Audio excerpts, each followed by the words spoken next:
तो दोस्तों आज हम लोग जिस कंपनी के बारे में बात करने वाले हैं उसका नाम है श्री वेंकटेश रिफाइनरीज। आप इसका चार्ट देखिए, 2020 में इसका आईपीओ आया था और आईपीओ की लिस्टिंग के बाद से ये स्टॉक लगातार ही ऊपर आगे बढ़ता चला जा रहा है। इसमें बड़े बड़े स्विंग्स भले ही हैं, लेकिन ओवरऑल ये कंपनी आज अपने लाइफ टाइम हाई पर ट्रेड कर रही है और इन दिनों इसमें वॉल्यूम भी काफी ज्यादा देखने को मिल रहा है। तो दोस्तों आने वाले समय में इसके क्या लेवल्स हो सकते हैं वो जानने से पहले एक बार हमें इसका फंडामेंटल्स भी चेक करना पड़ेगा। तो कंपनी के फंडामेंटल्स की बात करें तो श्री वेंकटेश रिफाइनरीज लिमिटेड इसका पूरा नाम है। 171 रुपए इसका मार्केट प्राइस है और इंट्राडे में लगभग 12% के आसपास की क्लोजिंग दी है। मार्केट कैप सिर्फ और सिर्फ 378 करोड़ का है, यानी कि एक स्मॉल कैप कंपनी है और इसका जो स्टॉक पी है वो 24.9 का है, यानी कि अभी भी ये काफी वैल्यूएबल नजर आ रहा है। आरओसी 16.6% एंड आरओई 20.6% का, जो कि ठीक ठाक ही है। और पिछले एक साल के हाई लो की बात करें तो 68 के आसपास का लो रहा और 180 का कंपनी ने हाई लगाया, यानी कि जस्ट डबल। तो आपको इस कंपनी के बारे में बता दूं तो इस कंपनी की स्थापना सन 2003 में हुई और ये refined oil and raw oil की मैन्युफैक्चरिंग एंड ट्रेडिंग करता है। तो अगर हम इसके प्रोज एंड कॉन्स की बात करें तो अच्छी बात है कि कंपनी का पिछले 5 सालों में जो CAGR है तो 64.2% की रेट से ग्रो किया है और वहीं पे इसका जो आरओई है पिछले 3 सालों से 25% की रेट से बढ़ रहा है। वहीं इसके कॉन्स की बात करें तो ऐसा कुछ खास अभी देखने को नहीं है। तो अगर हम कंपनी के पीयर कंपैरिजन की बात करें तो एडिबल ऑयल सेक्टर में काम करता है, जिसमें आपका मैरिको हो गया, पतंजलि फूड्स, अडानी विल्मर,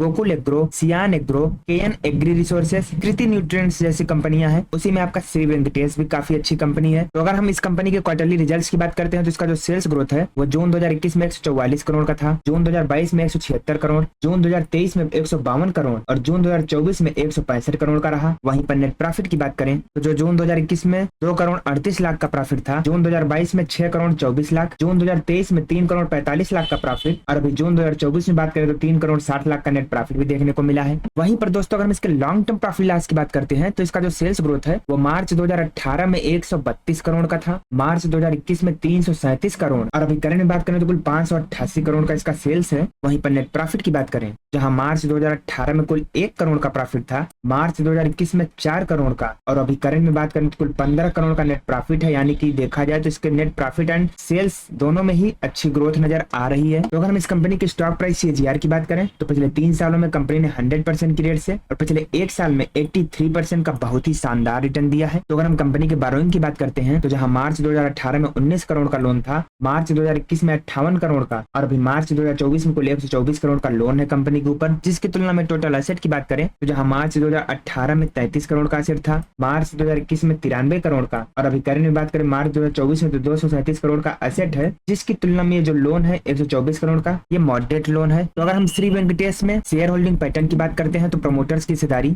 जहां सितंबर 2021 में 100% थी, सितंबर 2024 तक 73% पर आ गई है, यानी कि प्रमोटर्स ने अपना स्टेक बेच दिया है और ज्यादातर स्टेक पब्लिक ने खरीदा है, जहां कुछ भी नहीं थे, बढ़कर 26% के आसपास पहुंच चुके हैं। तो अगर हम पिछले 1 साल के रिटर्न्स की बात करें तो जैसा कि आपको चार्ट पर भी देखने को मिल रहा है कि 66% का इस कंपनी का रिटर्न रहा है। और अगर हम इस कंपनी के फोरेंसिक एनालिसिस करते हैं तो इसमें आपको 11 पॉजिटिव संकेत और 4 निगेटिव संकेत देखने को मिलेंगे, जैसे कि कंपनी की जो डिप्रिसिएशन इफेक्ट है यहाँ पर कोई भी दिक्कत नहीं हो रही है, कंपनी के प्रमोटर्स ने कोई भी शेयर प्लेज नहीं किया है, रेवेन्यू इनका लगातार ग्रो कर रहा है, अदर इनकम अच्छी है और रिटेलर्स की जो होल्डिंग है वो लगातार अच्छी बनी हुई है। कैपेक्स वर्सेस आरओसी की बात करें तो आरओसी जो है इनका ग्रो कर रहा है पिछले 3 सालों में, आरओई भी पिछले 10 सालों से काफी अच्छी तरीके से ग्रो कर रहा है। शेयर प्राइस जो है अर्निंग्स पिछले 10 सालों से इनकी काफी तेजी से बढ़ रही है और वर्किंग कैपिटल भी अभी अंडर कंट्रोल है। आरओसी की जो स्ट्रेंथ है वो लगातार स्ट्रांग बनी हुई है। और अगर कंपनी के बैलेंस शीट की बात करें तो लिक्विडिटी का ऐसा कोई इशू नहीं है। तो ओवरऑल जो एक डेप्ट है, डेप्ट इनका मेजर कंसर्न है, क्योंकि अराउंड 50% एसेट के मुकाबले इनके पास डेप्ट है। बाकी वैसी और कोई खास दिक्कत यहाँ पर नजर नहीं आ रही है। तो अगर हम इनके रेवेन्यू की बात करें तो इनका जो प्रोडक्ट है वो 100% केमिकल्स में ही काम करते हैं, फूड केमिकल्स में। तो दोस्तों अगर हम इसके चार्ट पर वापस आ चुके हैं तो अगर हम इसके चार्ट की एनालिसिस करते हैं तो जिस हिसाब से इसमें पैटर्न बनता नजर आ रहा है ये यहाँ से और भी ज्यादा ग्रोथ